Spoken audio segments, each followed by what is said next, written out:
Hello all and welcome back to my channel. So today I'm going to do something a little bit different. I am going to review a book. So this book is called Survive the End, and it is from filmmaker extraordinaire Phil Herman, who has jumped out of filming just for a little bit to publish a few books. So I'm going to review this book for you. So this one is called Survive the End. So if you like apocalyptic tales, then this novel is the book for you. Yes, there have been many books and films with this trope as the main subject. However, what you will find about Survive the End is the way it is delivered in a different perspective and a fabulous concept, told in its own way by Phil Herman and his vision. So the entire novel is dripping in sensory details. The descriptions of settings are excellent, bringing the reader fully immersed into the words as Herman describes in detail the journey one family is making in order to survive after an apocalyptic event that has caused death and destruction across the globe. I really enjoyed the first-person omniscient present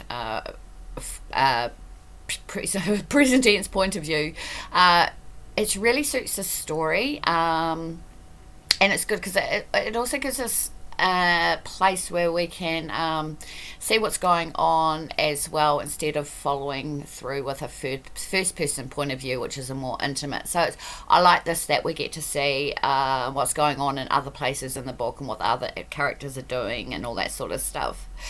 So while I was reading this, it was easy to see these as scenes in a film, and I believe this comes down to Phil Herman and the fact he's a filmmaker and a director of indie horror films. So those skills of writing scripts probably would have come as an advantage in writing this book. But there are many layers going on in it that actually makes it a very good read, very awesome read actually. The head of the family is a man named Ray, and he's an ex-detective, so his technical survival skills will be quite prominent. So although his wife Donna is at first extremely apprehensive as to how and why Ray comes up with the decisions as to where the family will hide and some of the actions he partakes in and the massive changes she's seeing in her husband, she's finally brought to her senses after something traumatizing happens to one of the family members. Since the reader has had time to invest in the character, that scene was actually quite emotive and it brought a tear to my eye.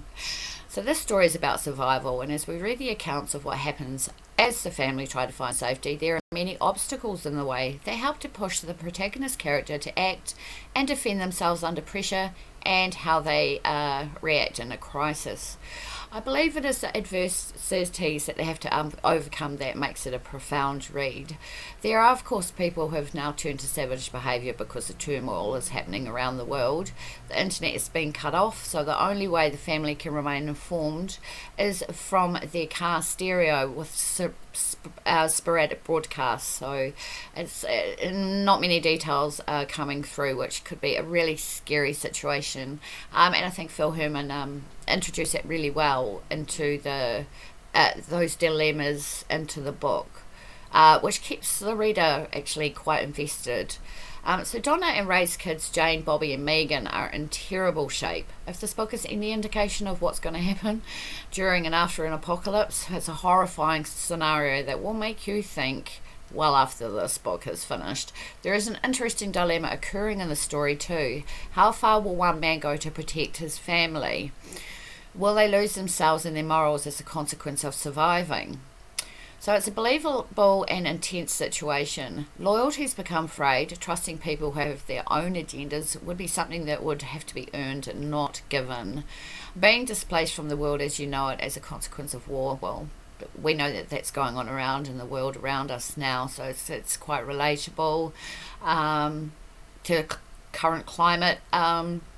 Trying to navigate through gridlock traffic as people try to flee urban areas. No shops, no gas stations, and no one is coming to help. There's no emergency services because basically everyone's fighting to survive. So this book, it is a real page turner. Trust me, you will not be able to put it down once you start, and I genuinely mean that. I mean, I only stopped once to have dinner, so not that it can be enjoyed in one hit, of course, if you're a fast reader, but if not, it's also quite nice to spread it out over a few days as well, because there are many turns and twists that happen in this story, and they're really, really interesting and done really well. So when the powers that be find out the truth about what has happened to the world, you will be absolutely shocked, as I was. I did not see the ending coming. Was not foreshadowed, and it was not hinted at all. We are thrown right off the story, which is genius to say the least. And in this world, who will survive? You'll have to purchase the book to find out. This is a must-read to add to your collection, and I definitely would say this is one. I can see this one turning into a film, perhaps later on in the future with Phil Herman and his team. I hope so, because it's just a brilliant book.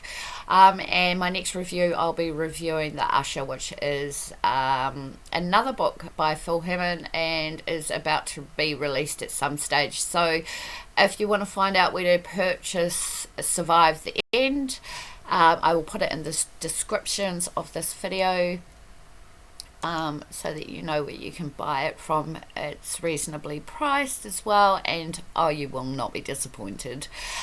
So yeah, that's been my book review on Survive the End by Phil Herman. So thank you, and look forward to another review coming up in the future. Until then, stay safe, and we'll see you soon. Bye for now.